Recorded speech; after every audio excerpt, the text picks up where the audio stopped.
They built gods out of needles and lies until something older came to collect. He doesn't negotiate.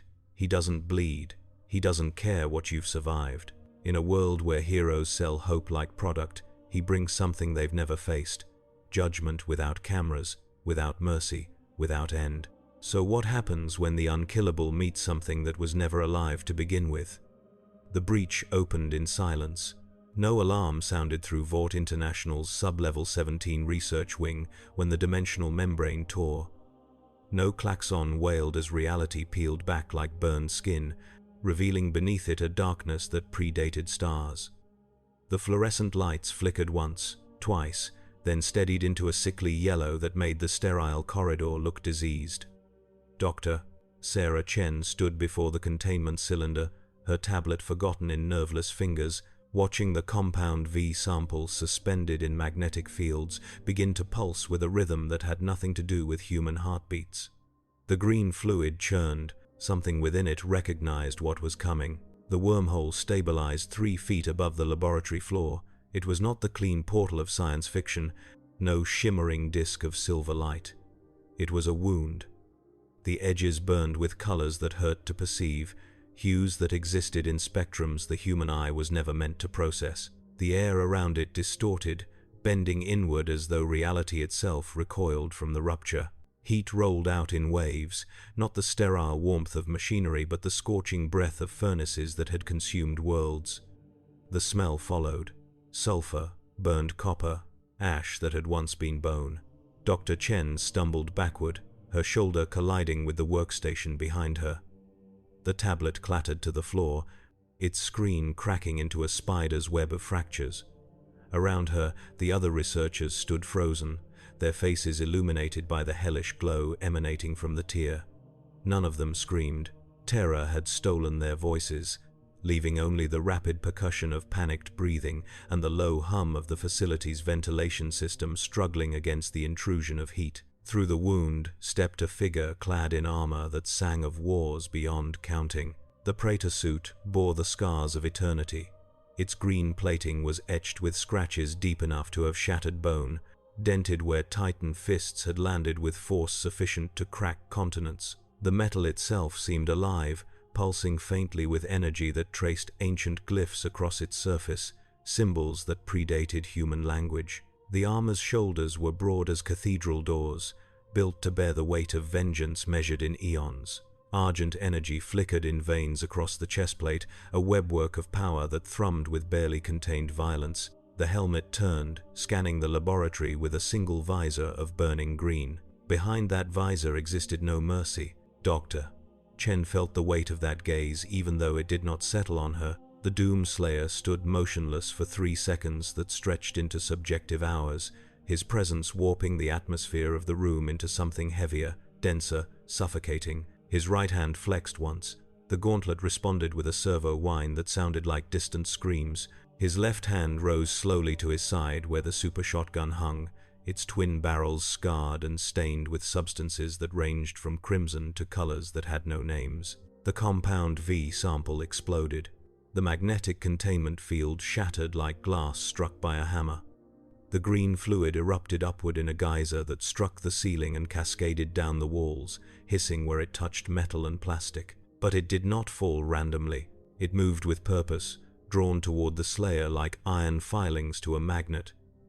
The liquid reached for him in tendrils that stretched across 15 feet of laboratory space, seeking, hungry, desperate. The Slayer moved.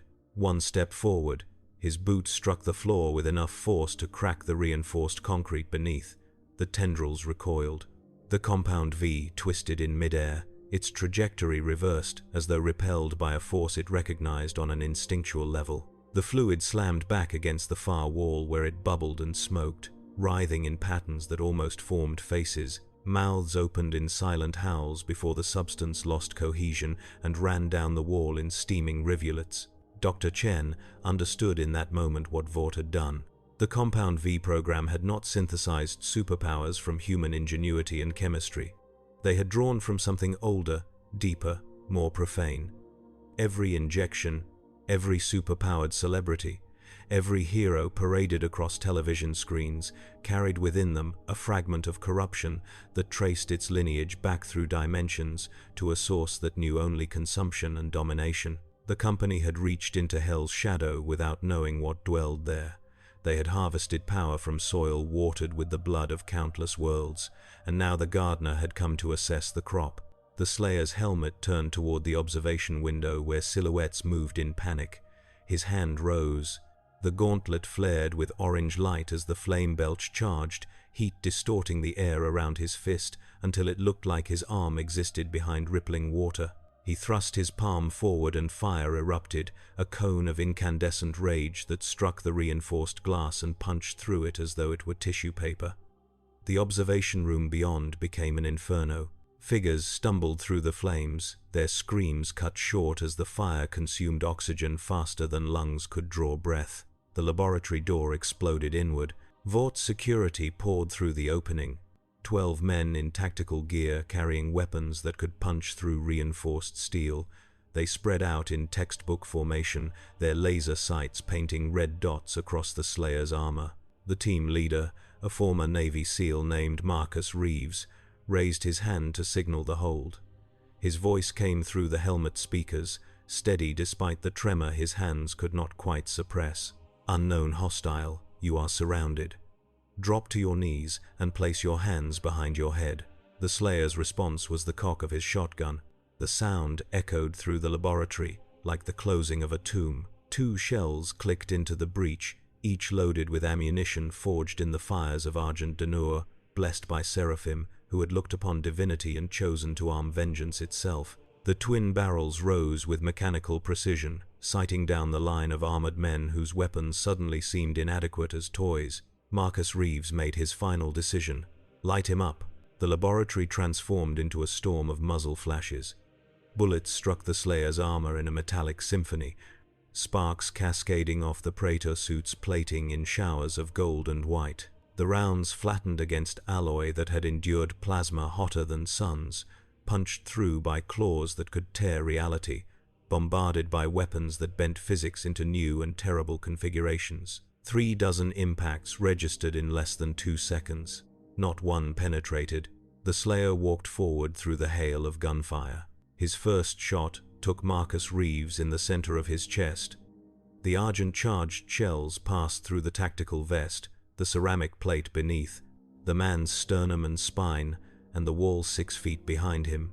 Reeves was dead before his brain registered the sound of the blast. His body lifted off the ground and slammed backward into 2 of his teammates, the force of impact shattering ribs on contact.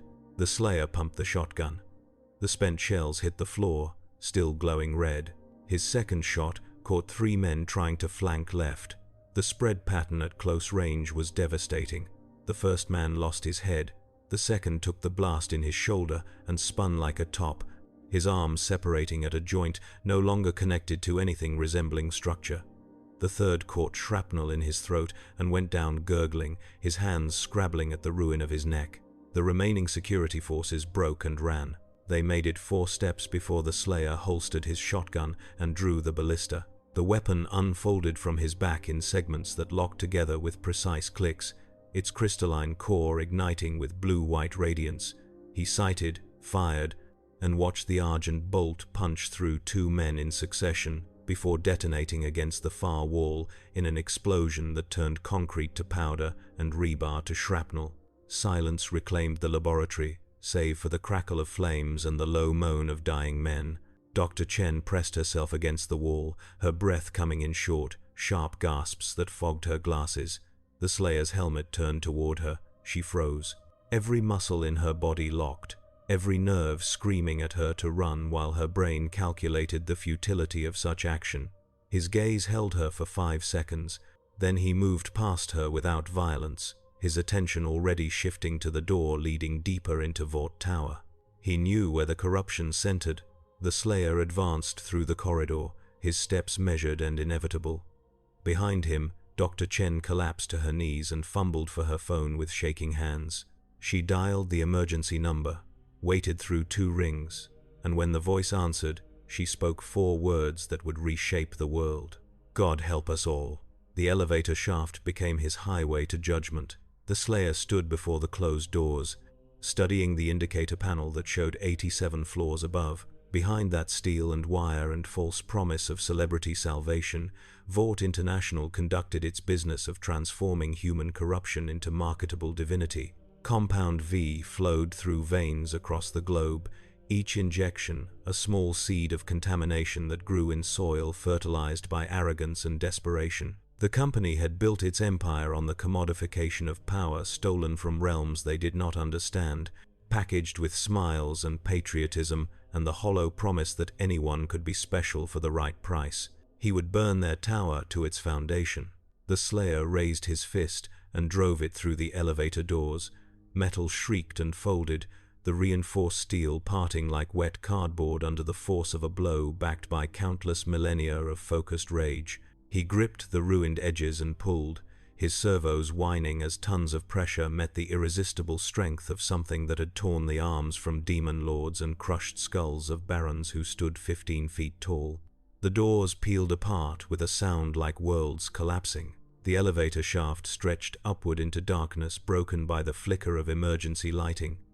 Cables hung like severed arteries, swaying gently in the updraft from the sublevels. Far above, an alarm had begun its distant wail, the sound muffled by distance and concrete but growing louder by the second. The Slayer stepped into the void and activated his jump jets. Argent energy erupted from his boots in twin columns of controlled fury, launching him upward with acceleration that would have liquefied human organs. He rose through the darkness like vengeance ascending. Floor markers flashed past, 23, 37, 51. The shaft blurred into streaks of gray and shadow, the walls so close that a single miscalculation would have sent him careening into unforgiving steel. But the Slayer's trajectory was perfect, guided by reflexes honed across dimensions where the physics of motion bent toward nightmare configurations. His armor glowed with the heat of his passage, argent veins pulsing brighter as the suit channeled energy into maintaining momentum. He burst through the doors of the 72nd floor in an explosion of metal fragments. The reception area beyond was pristine, white and chrome, designed to convey the sterile perfection of humanity's supposed evolution. Abstract art hung on walls, paintings worth millions that depicted figures in heroic poses, their features indistinct enough to allow any viewer to see themselves in those exalted forms. A desk of imported marble sat unmanned, its surface polished to mirror brightness. Behind it, the Vought International logo blazed in letters 3 feet tall, backlit by LEDs that pulsed with the rhythm of a brand that had convinced the world it needed saving. The Slayer's boots struck the marble floor and cracked it beneath his weight. Across the reception area, glass doors led to an executive conference room where 12 people sat frozen around a mahogany table. Through the transparent walls, the Slayer could see them clearly. Corporate leadership, the architects of commodified heroism, men and women in suits that cost more than houses, their expressions locked in the moment between comprehension and terror as they realized the alarms were not theoretical. The lead executive, a man named Warren Castellano, rose from his chair. His hand moved to the tablet before him, fingers trembling as they swiped through emergency protocols that had been designed to handle public relations disasters, not actual threats. His voice, when he activated the intercom, carried the forced calm of someone accustomed to controlling narratives. Security to 72. We have an intruder. Authorization code red. The Slayer walked toward the glass doors. Castellano's facade crumbled. The soups. Where are the soups? Get me, Homelander. Get me anyone. Now. The glass doors shattered under the Slayer's fist before he bothered opening them. Shards exploded inward in a glittering cascade that caught the light like shrapnel of frozen rain. The executives scrambled back from the table, some diving behind chairs, others pressing themselves against the far wall where floor-to-ceiling windows offered a view of the city 72 stories below. Castellano stood his ground, his jaw set in the stubborn defiance of a man who had never faced consequences that could not be spun, buried, or bought. "You don't know who you're fucking with," Castellano said. His voice shook, but held. "This is Vought International. We own this city. We own this country. You think you can just walk in here and... The Slayer's hand closed around Castellano's throat and lifted him off the ground. Castellano's words choked off into a strangled wheeze. His feet kicked empty air 6 inches above the floor, his hands clawing uselessly at the gauntlet that held him with the casual strength of something that had strangled demons whose blood ran cold as entropy. The Slayer held him there, the visor inches from Castellano's face, and in that burning green gaze the executive saw reflected the truth of what his company had trafficked in. The Slayer spoke a single word, his voice processed through the helmet into a sound like grinding mountains. Where? Castellano's bladder released. Urine ran down his legs, staining his $1,000 slacks, pooling on the floor beneath his dangling feet. He tried to speak, but could only wheeze. The Slayer's grip loosened fractionally, allowing air. Lab, Castellano gasped.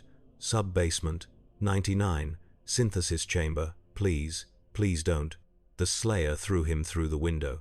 Castellano's scream lasted 3 seconds before distance and wind tore it away. The other executives watched in frozen horror as their colleague became a tumbling shape against the skyline, growing smaller, falling, until he vanished into the canyon of streets far below. Glass continued to rain from the shattered window, catching sunlight in its descent like a waterfall of diamonds, signaling the end of an age. The Slayer turned from the window and walked past the remaining executives without acknowledging their existence. They were architects of corruption, but not its source. His justice would reach them eventually, but the route demanded priority. Compound V. The synthesis chamber where Vought distilled power from sources that bled across dimensional barriers. That was where Hell's taint concentrated, where the contamination festered in beakers and vials, packaged with pharmaceutical precision and distributed into human vessels too arrogant to understand what they welcomed into their flesh. The door to the stairwell opened under his hand. Behind him, the executives remained frozen, some weeping, others catatonic, all of them reduced to the insignificance they had always possessed beneath their tailored suits and boardroom authority. The Slayer descended into the stairwell, his steps echoing down and down into depths that defied the tower's official floor plans. Vought's true infrastructure existed beneath its public face, hidden layers where the company conducted research that could never endure scrutiny. He would drag it all into the light. 6 floors down, he encountered the first Supi. The man called himself Ironclad, a C-list hero whose entire power set revolved around metallic skin that could deflect small arms fire. He stood at the landing of floor 66, blocking the stairwell with his bulk, his body already transformed into its defensive state. His skin gleamed like brushed steel, his muscles bulging with the enhanced density that Compound V granted. He'd been in the building for a photo shoot, flexing for cameras, when the alarm sounded. Now he stood between the Slayer and further descent, his face set in the expression of someone who had convinced himself he was ready for this. "That's far enough, pal," Ironclad said. His voice resonated with a metallic undertone. "I don't know what your beef is with Vought, but you're not getting past me." The Slayer continued walking. Ironclad charged. He covered the distance between them in 2 ground-shaking steps, his fist drawn back for a haymaker that carried 300 pounds of metal-dense muscle. The punch would have caved in a car door, shattered a brick wall, reduced a normal human skull to fragments. Ironclad put everything into it, all his strength, all his mass, all his confidence in the invulnerability that Vought scientists had promised him. The Slayer caught his fist in one hand. For a heartbeat, nothing moved.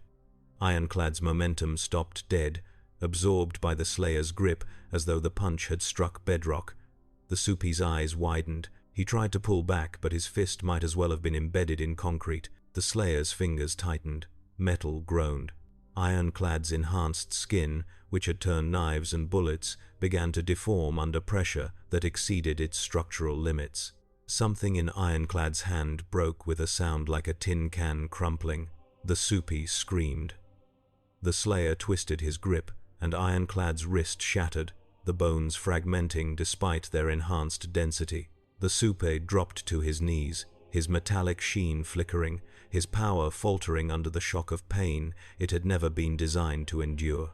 The Slayer released him and delivered a kick that lifted Ironclad off the ground and sent him crashing through the stairwell railing. The Supi tumbled down 2 flights before striking the landing below, his body reverting to flesh as consciousness fled. The Slayer descended past him without pause. Word was spreading through the tower now. The Slayer could hear it in the panicked voices that echoed up the stairwell, the thunder of boots as security forces mobilized, the rising whine of systems activating throughout the building's infrastructure. Vought was calling in its arsenal. Every Supe within range, every enhanced individual on the payroll, every product of Compound V's promise would converge on this location to defend the source of their power. Let them come. He reached floor 53 and found the stairwell blocked by a wall of ice 3 feet thick. Beyond it, the Slayer could sense body heat, rapid heartbeats, the electromagnetic signature of a Supi channeling power. The woman called herself Permafrost, and her ability to generate and manipulate ice had earned her a spot on a 3rd-tier team that handled public relations disasters disguised as villain attacks. She stood behind her barrier, hands pressed against its surface, pouring more cold into its structure with every second.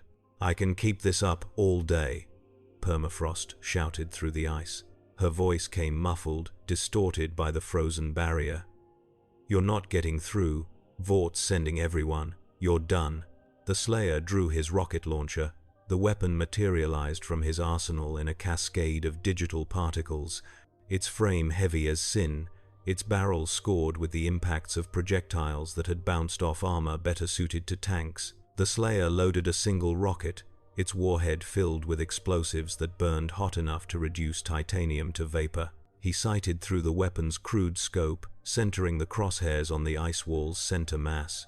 Permafrost saw the launcher and ran. The rocket struck the ice and detonated in a fireball that flash-boiled the barrier into steam. The explosion tore through the stairwell in a pressure wave that buckled walls and shattered every window on the floor. Permafrost's scream cut off as the blast caught her, the superheated air searing lungs that had never learned to fear fire. She dropped, her body smoking, her costume charred to ash. The Slayer walked through the steam as it cleared. Behind him, the stairwell burned. Ahead, more floors descended into the tower's hidden depths. He could smell it now, stronger with every level. The taint, the corruption, that distinctive reek of argent energy twisted into configurations that served dominion rather than preservation. Vought had drilled deep into veins of power that connected across dimensions, siphoning energy from a source that knew only consumption. Every soup walking the earth carried a fragment of that taint, a seed of hell's touch growing in flesh that welcomed it with open veins. Floor 49. Another soup. This one had actual power. He called himself Shockwave before that name was taken, settled for Thunderstrike after focus groups decided it tested better. His ability to generate and discharge massive electrical currents had made him valuable enough to appear on talk shows, his smile plastered across billboards, his endorsement deals covering everything from energy drinks to car insurance. He stood now in the center of the landing, electricity crackling between his fingers, his eyes glowing white with channeled voltage. "You picked the wrong building," Thunderstrike said. Lightning arced between his hands, growing brighter. "I've got enough juice to light up half the city. What chance do you think you?" The Slayer shot him with the ballista. The argent bolt punched through Thunderstrike's chest before his electrical discharge completed. The Supe looked down at the hole where his sternum used to be, his expression locked in confusion as his power guttered like a candle in wind. He opened his mouth to speak, but only blood emerged, running down his chin in a crimson stream. His legs folded, and he collapsed, the electricity fading from his eyes as his enhanced nervous system failed to process the damage. 2 more soups waited at floor 43. They attacked in unison, one generating force fields, the other manipulating probability to make attacks miss. Their coordination was practiced, honed through years of scripted appearances and carefully choreographed battles against actors in monster suits. But the Slayer was not an actor. When the force field materialized between them, he loaded a BFG cell and fired through it. The Bioforce gun's projectile was not ballistic. It was annihilation given temporary physical form, a sphere of argent energy so concentrated that it bent space around its passage. The force field shattered. The probability manipulator's power failed. The BFG cell detonated between them in a blast that painted the walls with ionized remains. The Slayer descended. Floor 37, Floor 29, Floor 19. Each level brought new defenders, new soups with their carefully marketed powers and media-trained confidence. They came alone and in groups. They attacked with fire and ice and telekinetic force and enhanced strength and regeneration and adaptive mutation. Every one of them believed in their invulnerability right up until the moment it was proven false. The Slayer met them all with the same response: overwhelming violence delivered with mechanical precision. They were not warriors, they were products. And products broke when sufficient force was applied. He reached the ground floor to find the main lobby transformed into a fortress. Vought had mobilized everything in the hour since his emergence. Barricades constructed from overturned furniture created a defensive perimeter. Security forces crouched behind cover, their weapons trained on the stairwell door. Spotlights blazed from improvised positions, turning the marble expanse into a theater of war. And standing in the center of it all, arms crossed, cape hanging perfectly despite the absence of wind, stood the man who believed himself a god. Homelander smiled like a shark that had spotted blood. He hung suspended 3 feet off the ground, held aloft by power that had nothing to do with aerodynamics and everything to do with Compound V's gift of physics-defying flight. His suit was pristine, the stars and stripes immaculate, the gold eagle on his chest polished to mirror brightness. His hair was perfect, his teeth were perfect. His entire existence had been engineered for cameras and control, shaped by a corporation's vision of what divinity should look like when packaged for mass consumption. "So you're the one causing all this fuss," Homelander said. His voice carried across the lobby without effort, amplified by lungs that could generate hurricane winds. "Gotta say, I'm disappointed. I was expecting someone more impressive. You're just another asshole in armor." The Slayer emerged from the stairwell into the lobby's harsh light. Homelander's smile flickered. Just for an instant. Just long enough for something primal in his enhanced brain to register the wrongness of the figure before him. The armor was scarred by conflicts that predated recorded history. The visor burned with energy that had no corporate source. And the stance, the weight of presence, the sheer density of purpose radiating from the intruder spoke of something that dwelled so far beyond Homelander's frame of reference that comparison became meaningless. "You know what I can do?" Homelander's voice rose, compensating for the flicker of doubt. "I can level buildings. I can hear a heartbeat from a mile away. I can see through walls, through steel, through anything. And my lasers?" He gestured to his eyes where red began to build. "My lasers can cut through anything on this planet." The Slayer started walking toward him. "Did you fucking hear me?" Homelander's composure cracked further. "I'm the Homelander. I'm the hero. I'm the one everyone loves. You think you can just walk into my building, kill my people, and I'm supposed to what? Stand here and take it?" The security forces opened fire. Bullets converged on the Slayer from 17 different angles. The marble floor exploded into dust around his boots. Tracers painted lines of light through the air. The sound was deafening, a sustained roar that shook the windows in their frames. And through it all, the Slayer walked forward, his armor absorbing the impacts, his stride unbroken. Homelander launched himself forward at supersonic speed. He crossed the distance between them in a fraction of a second, his fist drawn back for a punch that carried tons of force. He'd shattered reinforced concrete with less effort. He'd sent cars tumbling with casual swats. This punch was meant to turn the intruder's head into paste, to validate Homelander's supremacy in a single crushing blow that would remind everyone watching via security cameras exactly who held power in this world. The Slayer caught his fist. Homelander's momentum stopped. Absolutely. Completely. As though he'd struck a wall anchored to the planet's core. He hovered there, his fist engulfed by the Slayer's gauntlet, his face inches from the burning visor. For 3 heartbeats, they remained frozen. Homelander straining against a grip that did not yield even a millimeter. Then the Slayer headbutted him. The impact rang like a church bell. Homelander rocketed backward through the air, his flight path uncontrolled, tumbling end over end until he crashed through a support column in a spray of concrete dust. He hit the floor, skidded 30 feet, and came to rest against the far wall. Blood ran from his nose. Homelander touched his face with trembling fingers, stared at the red smear, and felt something he had not experienced since childhood: fear. The Slayer continued his advance across the lobby. Security forces broke and fled.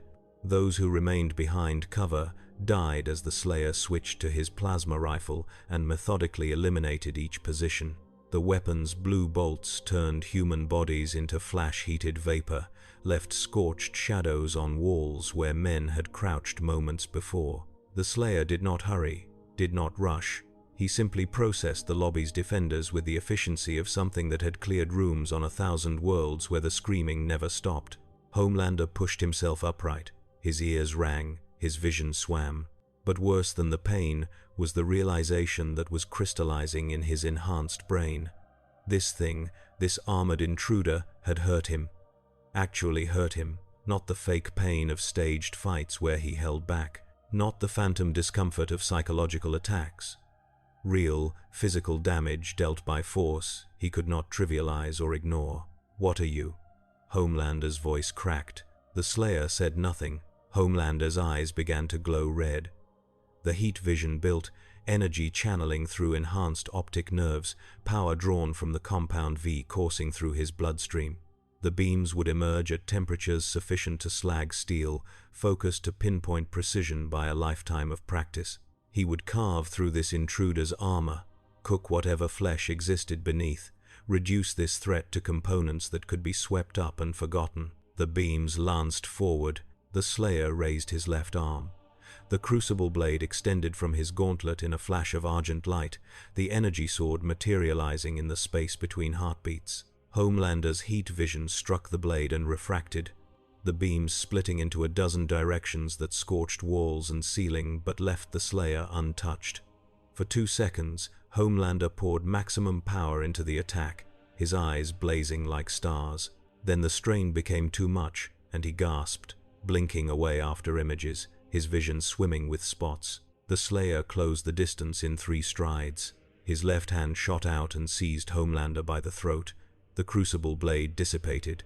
The Slayer lifted Homelander, walked to the nearest column, and slammed him against it hard enough to crater the concrete. Homelander's breath exploded from his lungs. The Slayer drew him back and slammed him again, and again. Each impact sent cracked spider webbing through the column, Homelander's invulnerable body becoming the hammer that demolished Vort's infrastructure. "Stop," Homelander wheezed. "Please, I'm Homelander. I'm the hero. You can't." The Slayer threw him across the lobby. Homelander's flight ended when he crashed through the exterior windows, glass exploding outward in a glittering cascade. He tumbled through the air, his flight powers responding instinctively to arrest his fall. He hovered outside the building, 50 feet above the street where crowds had gathered to watch the spectacle. His suit was torn, his face was bruised. Blood ran from his mouth, and the sight of it, projected on every phone camera pointed skyward, shattered an illusion the world had never questioned. Homelander could bleed. The Slayer watched from the broken window, but made no move to pursue. Homelander was contaminated, yes. The compound V in his veins carried hell's taint, the whisper of corruption that promised power without cost. But he was not the source. He was merely another product, another vessel into which Vort had poured stolen divinity. The source still waited below, in depths where the tower's foundation reached into soil that had long ago been compromised by drilling that pierced more than earth. The Slayer turned from the window and moved toward the elevator bank. The doors opened at his approach, the car empty, waiting. He stepped inside and studied the control panel. The button for Sub-Basement 99 was not labeled. It existed as a blank circle among the others, anonymous, designed to be overlooked by anyone without authorization. The Slayer pressed it, and the elevator began its descent into Vort's buried heart. The car shuddered as it passed beyond the building's official levels. The lights flickered, replaced by emergency strips that cast everything in red. The elevator shaft around him groaned, the walls transforming from finished steel to raw concrete to bare stone as he descended past foundations into bedrock that had been carved out and reinforced and converted into spaces that served research too sensitive for aided acknowledgement. Subbasement 99 existed 40 stories beneath the streets of New York. The elevator doors opened onto a corridor that could have belonged to a cathedral designed by madmen. The walls were not concrete, but something that looked organic, curved and ribbed like the interior of some vast creature's throat. Bioluminescent strips provided illumination, their glow green and sickly. The air was warm and humid, carrying that reek of sulfur and burned copper the Slayer had first detected when the breach opened. This place existed at the intersection of corporate ambition and dimensional contamination, where Vought scientists had drilled deep enough to tap veins of power that should have remained sealed. The Slayer advanced down the corridor, his boots echoing on floors that felt slightly yielding beneath his weight. He passed laboratories where observation windows revealed experiments in progress. In one chamber, a human subject floated in suspension fluid, their body undergoing transformation, bones lengthening, skin taking on a metallic sheen as Compound V rewrote their genetic code, according to specifications designed by men who thought they understood the forces they commanded. In another, a Supi strapped to a testing apparatus screamed silently as scientists measured the limits of their regeneration, pushing the body past failure points that would have killed baseline humans a dozen times over. The corridor terminated at a pair of doors 20 feet tall, their surface inscribed with symbols that made the eye slide away from direct observation. The glyphs were not human in origin. They predated human language by eons, carved by civilizations that had learned too late what happened when ambition exceeded wisdom. The Slayer recognized them. He had seen their like before, on the walls of temples dedicated to entities that demanded blood in exchange for power, in the throne rooms of demon lords who counted their wealth in corrupted souls. He placed his palm against the door and pushed. The portal opened onto a chamber the size of an aircraft hangar. The walls curved upward into shadows that the bioluminescent strips could not fully penetrate, creating the impression of a dome or perhaps a skull. In the chamber's center, suspended in a web of cables and energy fields, hung a sphere 30 feet in diameter. It pulsed with light that cycled through colors that hurt to perceive, each flash illuminating the space in hues that cast shadows in wrong directions. The sphere was growing Compound V, not synthesizing, growing, like fruit on a tree whose roots reached down through dimensions into soil watered by the suffering of countless worlds. The Slayer could see the process now, his visor's enhanced vision cutting through the energy distortion to reveal the truth Vought had built its empire upon. The sphere was not technology, it was a tumor, a cancerous growth that had metastasized across the dimensional barrier, fed by energy drawn from hell's infinite hunger. Every drop of Compound V extracted from this thing carried within it a fragment of that hunger, a seed that would grow in human flesh, offering power in exchange for small surrenders of self that accumulated with each use until the host became less human and more a vessel for forces they could never control. Vought had not created superheroes. They had created an infection vector. The Slayer raised his plasma rifle and opened fire on the sphere's support structure. Blue bolts struck the cables, suspending the tumor, melting through insulation and cutting power to the containment fields. Alarms shrieked. Emergency lighting bathed the chamber in red pulses. The sphere began to descend, slowly at first, then faster as more supports failed. A door opened in the chamber's far wall. The figure that emerged moved with the careful precision of something ancient wearing a human shape. Dr.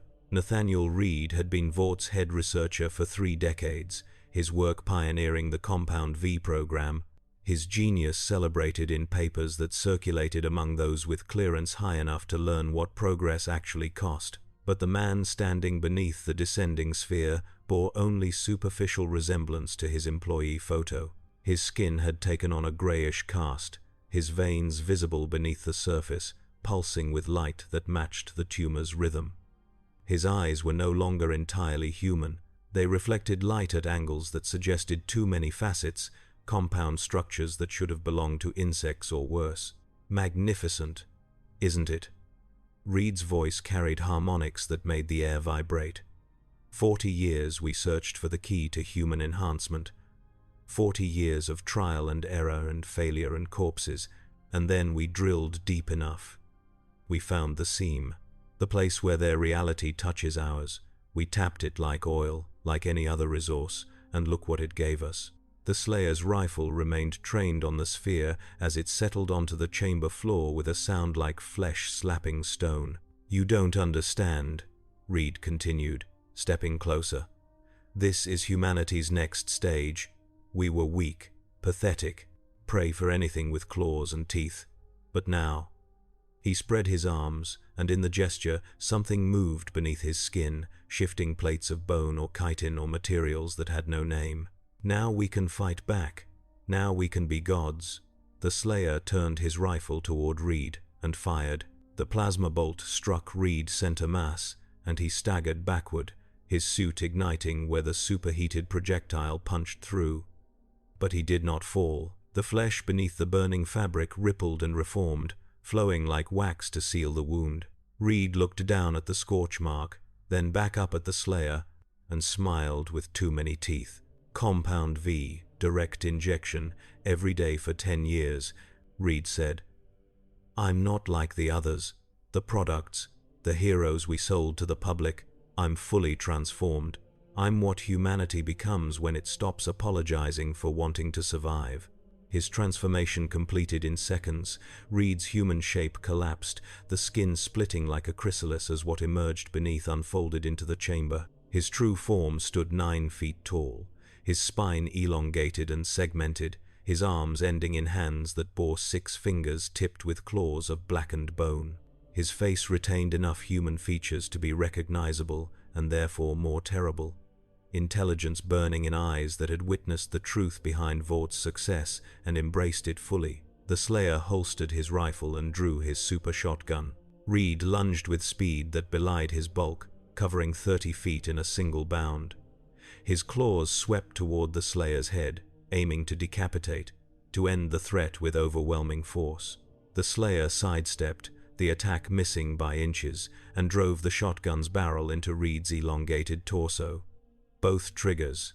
The blast at point-blank range was catastrophic. Reed's torso exploded outward, ribs fragmenting, organs vaporized, the back of his transformed body blown open in a spray of matter that was not quite blood and not quite meat.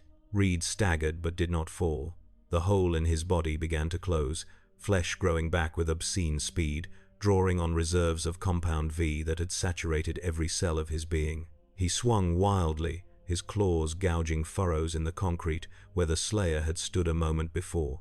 The Slayer rolled beneath the strike, came up behind Reed, and activated his flame belch. Fire erupted from his gauntlet in a cone that engulfed Reed's head and shoulders, temperatures high enough to melt steel, cooking the transformed scientist's regenerating flesh faster than it could heal. Reed screamed, the sound distorted by a throat reshaped by mutation, and threw himself backward. His bulk crashed into equipment lining the chamber walls, monitors exploding in showers of sparks, delicate instruments crushed beneath transformed weight. The Slayer advanced through the flames, reloading his shotgun, his movements methodical. Reed thrashed, his regeneration finally faltering under sustained thermal assault, his enhanced flesh unable to cope with damage that exceeded even Compound V's considerable capacity for repair. The Slayer placed the shotgun against what remained of Reed's head and fired once more. The chamber fell silent, save for the crackle of flames and the slow drip of liquids that were cooling and congealing on the floor. Reed's body, or what the Compound V had transformed him into, lay motionless, steam rising from wounds that had finally exceeded regeneration's limits. The Slayer turned from the corpse and walked toward the sphere, the tumor at Vort's heart, the source of corruption that had spread across continents in the guise of heroism. He drew his crucible blade and plunged it into the sphere's flesh. The reaction was immediate and violent. The tumor began to convulse, its surface rippling in waves that spread outward from the blade's point of entry. Light erupted from within, not the sickly colors it had pulsed with before, but harsh white radiance that seemed to burn away shadows. The dimensional breach that fed the tumor was severing, the connection between hell's infinite hunger and this pocket of reality closing under the crucible's sanctifying fire. The tumor screamed. It was not a sound. It existed below hearing, below physical vibration, a psychic shriek that resonated in the bones and made teeth ache. Every soup across the globe who carried Compound V in their veins felt it, a sudden absence as the source that empowered them began to die. Some collapsed. Others clutched their heads and wailed without understanding why. A few, the ones who had taken the most injections, the ones most transformed, began to change back, their powers failing as the corruption that enabled those powers could no longer sustain itself without its source. The Slayer held the blade steady as the tumor died beneath it. The process took 17 minutes. The sphere deflated slowly, its structure collapsing inward as the dimensional breach sealed and the flow of contaminated energy ceased. What remained when the light finally faded was not a sphere but a husk, a dried and crumbling shell that looked less like technology or biology and more like the corpse of something that should never have existed. The crucible blade dissipated. The Slayer stepped back and drew his rocket launcher one final time. The rocket punched through the husk and detonated inside it. The explosion contained for a heartbeat before the entire structure ruptured and spewed its contents across the chamber. The remains burned with chemical intensity, flames consuming what Compound V existed in the facility's tanks and vials and storage units, purging the corruption with fire that recognized no distinction between organic and synthetic contamination. The Slayer turned and walked from the chamber as the inferno spread. He reached the elevator and rode it upward, through sub-basements being evacuated, through floors where panicked researchers fled their stations, through the lobby where security forces had abandoned their posts. The building was emptying, the staff fleeing an apocalypse they could not understand. The Slayer emerged into the lobby to find it deserted, save for one figure standing amid the wreckage of the earlier battle. Homelander floated 3 feet off the ground, his posture defeated, his perfect hair matted with blood. He watched the Slayer emerge from the elevator, watched him cross the lobby toward the shattered windows, and made no move to intercept. The fight had gone out of him. The beating had stripped away the invulnerability that was more psychological than physical, the armor of certainty that had sustained him through years of believing himself beyond consequence. What happens now? Homelander's voice was small. Vort's destroyed. The Compound V, it's all gone. What happens to us? To me? The Slayer paused at the window, looked back once, and in that single glance conveyed a truth that Homelander would spend the rest of his life trying to unlearn. You were never special. Then the Slayer stepped through the broken window and fell. His jump jets ignited before he struck the ground, cushioning his landing into a 3-point impact that cracked the asphalt. Around him, crowds scattered, phones raised, documenting the moment for a world that would argue over its meaning for decades. The Slayer stood and began walking. His destination, the dimensional breach he had first emerged from, the wound in reality that still burned 4 blocks north. Behind him, Vort Tower burned. Flames consumed floor after floor, fed by chemicals and failed containment, smoke rising into the evening sky like a funeral pyre for an age of false gods. The Slayer reached the breach to find it collapsing, the dimensional wound healing now that the Compound V tumor no longer held it open. The portal flickered, its edges contracting, the hellish light dimming. He had perhaps 60 seconds before the passage sealed entirely. Beyond it, he could sense the hell dimension, the endless war, the demons that never stopped coming. His war, his purpose. The only existence he had known since Samur Maker had transformed him from man into weapon. He stepped toward the breach and paused. A child stood 10 feet away, clutching a stuffed animal, her eyes wide and unafraid. She could not have been more than 7 years old. Her dress printed with cartoon characters, her hair pulled back in ponytails. She had somehow separated from her parents in the chaos, drawn toward the breach by the terrible fascination children sometimes display toward things adults know to fear. "Are you a superhero?" the child asked. The Slayer looked at her through his visor. In the green light of his gaze, she saw reflected not heroism but something more fundamental: justice, wrath, the cleansing fire that burned away corruption without concern for collateral meaning or marketability. He was not a superhero. He had never been a hero. He was a weapon wielded by no hand but his own, aimed at enemies that deserved no mercy, fired continuously until they ceased to exist. But to a child who had grown up in a world where heroes wore capes and smiled for cameras, the distinction meant nothing. The Slayer reached into a compartment on his armor and withdrew something he had carried since Argent D'Nur fell. A small figure, carved from stone, depicting a warrior in armor not unlike his own. It was a child's toy, something he had found in the ruins of the city he had failed to save, carried as a reminder of what his rage had cost. He had held onto it for centuries, a talisman of guilt, a weight he refused to set down. He knelt and held it out to the child. She took it carefully, her small hands cradling the figure, and smiled. "Thank you, Mr. Superhero." The Slayer stood, turned, and walked into the breach. The dimensional wound collapsed behind him in a flash of light that made witnesses turn away, spots dancing across their vision. When they looked back, the street was empty, save for the child holding her new toy, and the burning tower on the horizon, and the questions that would haunt this world long after the flames finally died. Vought International never recovered. The destruction of the compound V-Source rendered their remaining stock inert, reduced to ordinary chemical compounds that granted no powers, caused no transformations. Soups across the globe found their abilities failing, some gradually, others all at once.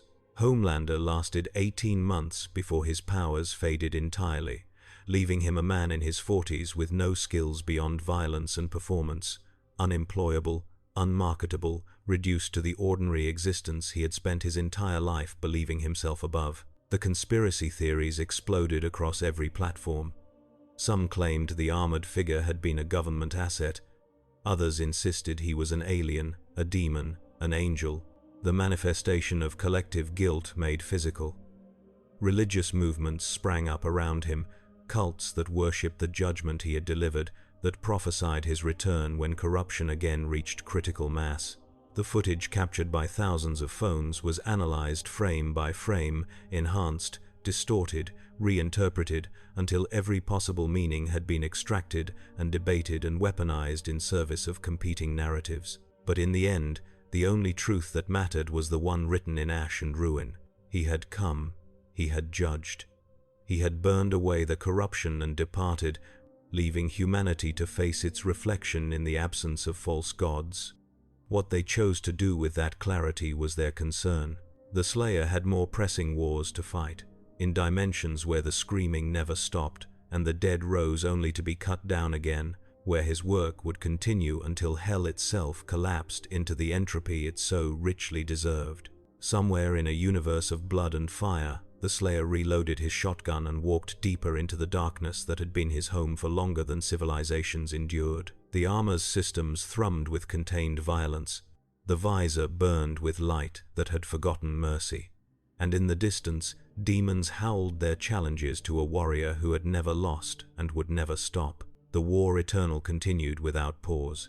And in New York, in the ruins of Vought Tower where fire still smoldered in the sub-basements, Dr. Sarah Chen stood with her tablet restored, studying readings that made no sense according to any physics she understood.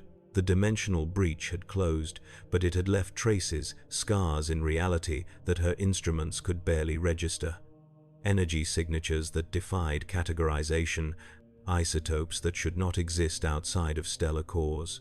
And beneath it all, a silence that felt less like absence and more like the held breath before a storm. She wrote her report, knowing it would be classified, buried, dismissed by those who needed to believe that threats could be understood, contained, negotiated with. But Dr. Chen had looked into the burning visor of something that predated human understanding of conflict, and she knew with certainty that would shape the rest of her life one single truth. If he came back, nothing they built would stand against him. Months passed. The world tried to return to normal, that comfortable illusion of stability that humans clung to in the absence of superhuman protection. Crime rates rose initially as criminals tested the absence of capes and powers, then fell again as ordinary law enforcement adapted. New security companies emerged, offering protection without the supernatural element. Politicians debated legislation that had suddenly become relevant again now that no single individual could level a city block with their eyes. And through it all, the child kept her carved figure. She set it on her nightstand where the stone warrior could watch over her as she slept, his armor catching the moonlight, his posture eternally ready. She named him Protector, though some part of her knew that name was inadequate for what he represented. In her dreams, she sometimes saw him walking through fire, endlessly forward, never resting, his war without end or purpose, beyond the war itself. She would grow up in a world that had learned to be smaller, more cautious, aware that the universe contained scales of power and judgment that made human concerns seem provincial. She would become, in time, someone who studied the places where reality grew thin, who mapped the scars dimensional breaches left behind, who prepared for the day when something might tear through again, and always, the carved figure would remain on her nightstand, a reminder that protection came in forms the comfortable world preferred not to acknowledge.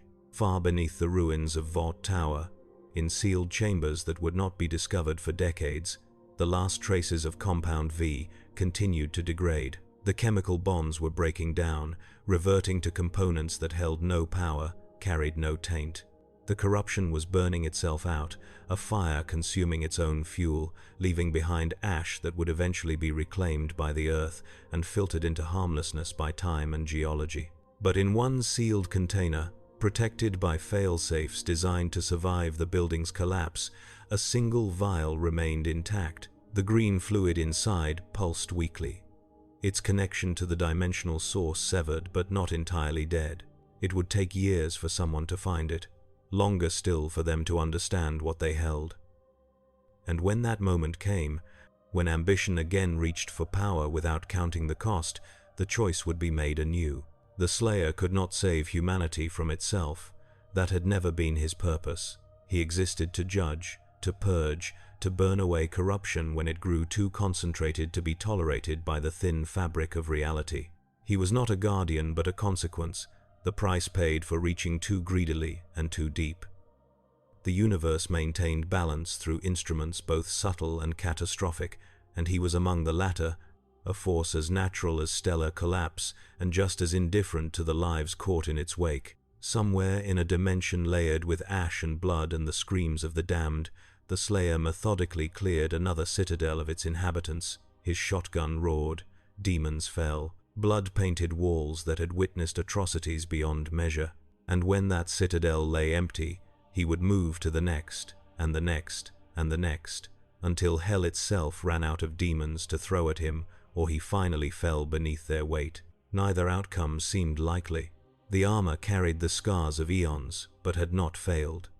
The weapons drew from reserves that bent the laws of energy conservation into pretzels, but had not emptied. And the rage, the cleansing fire that burned at his core, that fusion of grief and purpose that Samur Maker had forged from the loss of everything he had loved, that showed no signs of dimming. He was the Doomslayer. He was eternal. He was the punishment the cosmos reserved for those who trafficked in corruption and called it progress.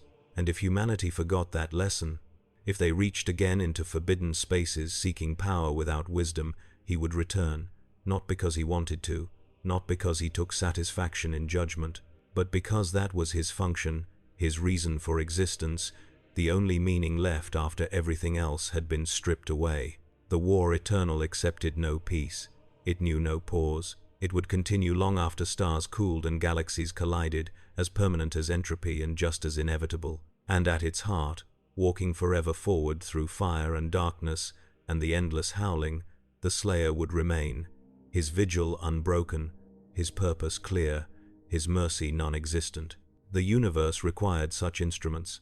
Balance demanded them, and humanity, in its arrogance, had learned what price that balance extracted when violated with sufficient enthusiasm. In New York, the sun rose over ruins that would take years to clear.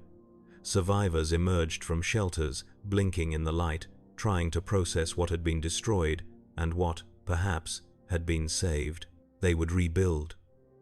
They always rebuilt.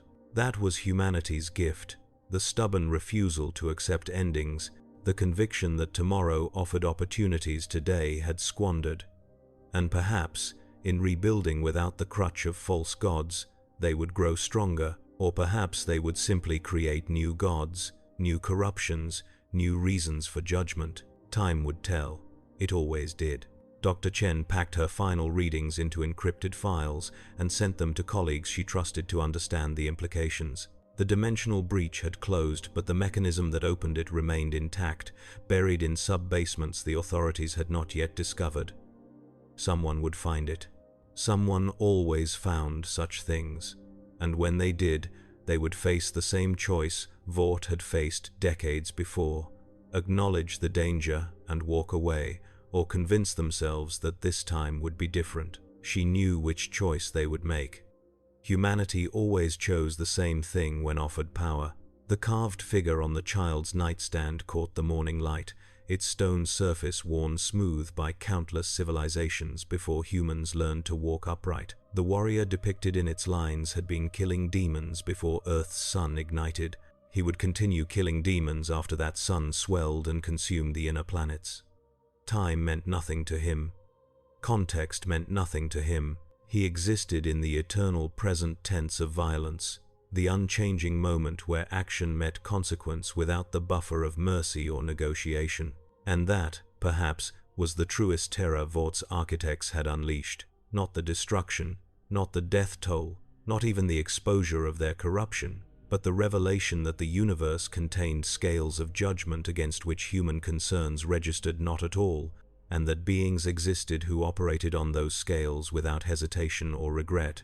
Humanity had spent centuries building systems of law and ethics and negotiation based on the assumption that everyone wanted something, that every conflict could be resolved through the right combination of force and compromise. The Slayer wanted nothing.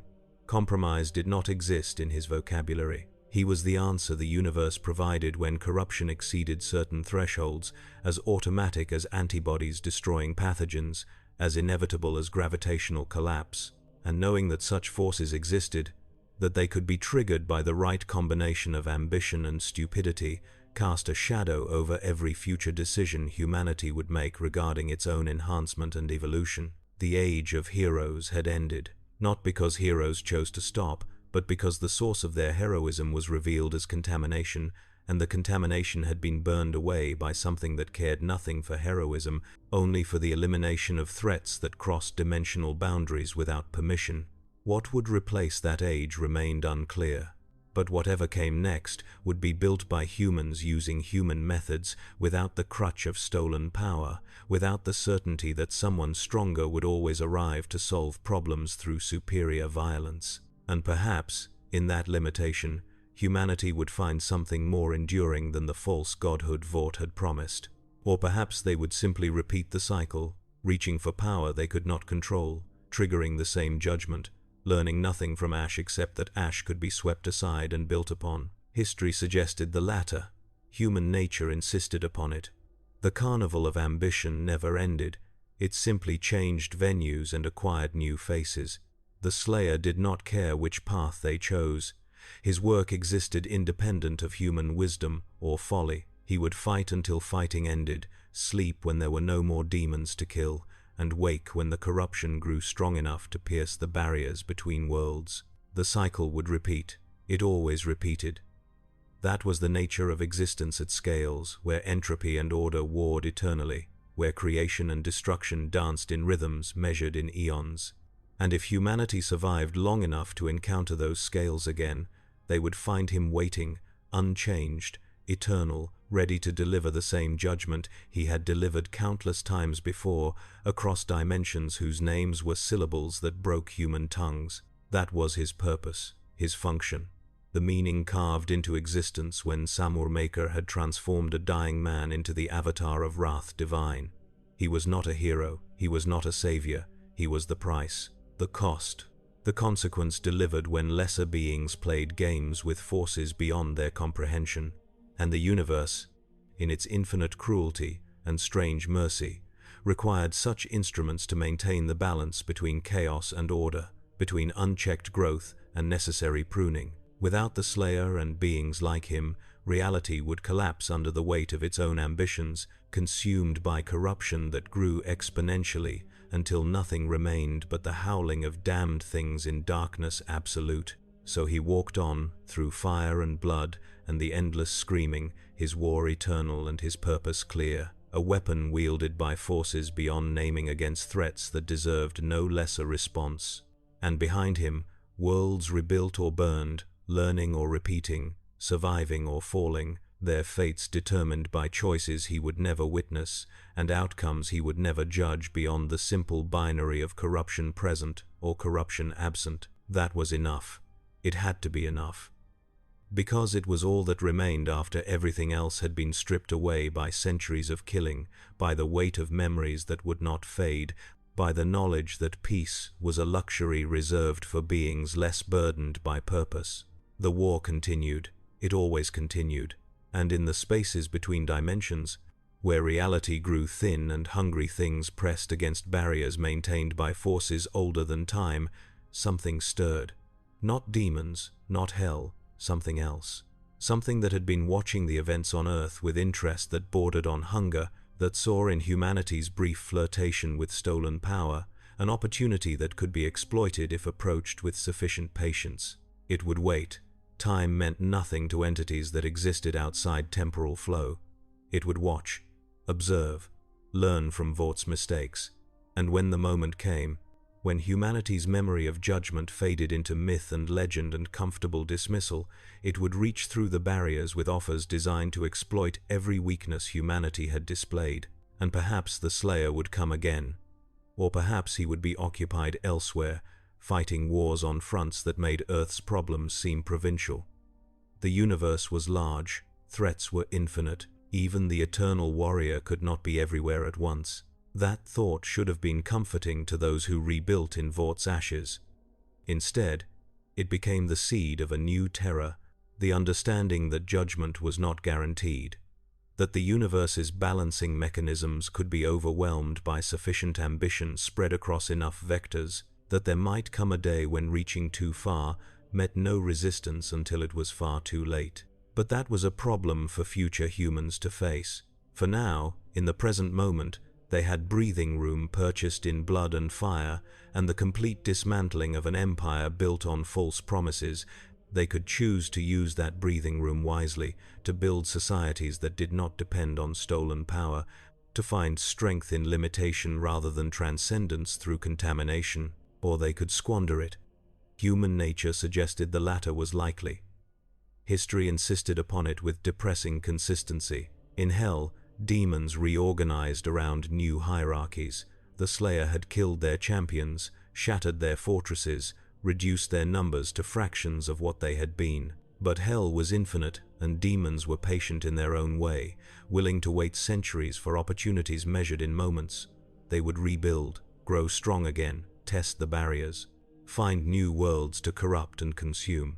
And when they did, the Slayer would be waiting, his vigil unbroken, his purpose unchanged, his capacity for violence undiminished by the passage of time that meant nothing to one who had lived so long that memory itself became a burden. The cycle would repeat. It always repeated. That was the nature of existence at scales where gods and demons and forces beyond naming warred eternally, where creation and destruction danced in balance maintained by instruments both subtle and catastrophic, where beings like the Doomslayer served functions they had not chosen but could not refuse without betraying everything they had been transformed to protect. And so he walked on, forever forward, never resting, his war without end, his purpose, his prison, his salvation through violence, the only certainty in a universe that offered few enough of those.